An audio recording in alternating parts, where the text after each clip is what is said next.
again, and welcome to exercise 39. Please keep in mind that we will be using the same models that we used in the previous exercises 36 through 38. Grouping objects allows all members of the group to be selected as one. You can then apply commands to the entire group. Now, I strongly encourage you to read the short section in your Rhino Training Manual Level 1 towards the top of page 109 that carefully breaks down the various shortcut keys available as far as grouping is concerned within Rhino. So let's go ahead and begin. Now, let's select the two circles that you placed, meaning this circle and this one. Now, from the Edit menu, click Groups and then click Group.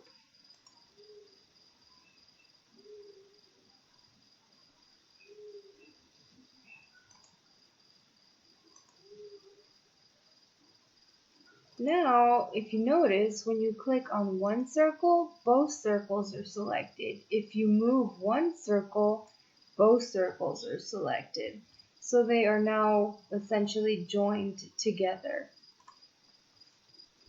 Now, to add objects to a group, select the polyline on the left, the original circle, and the slotted circle in the center.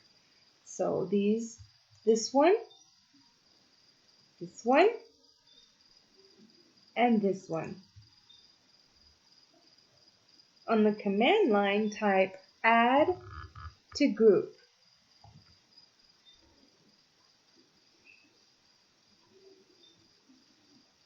For the select group, select one of the circles in the previous group that was just created. Now, when you click on the objects, they will all click together because they are now all joined together.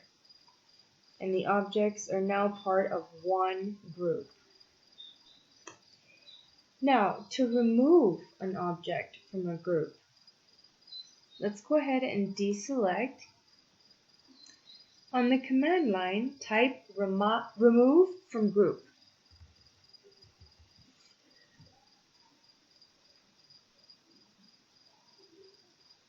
For the select objects to remove from group, select the slotted circle and press Enter.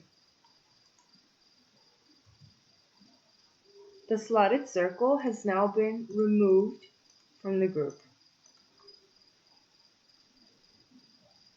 And that concludes exercise 39.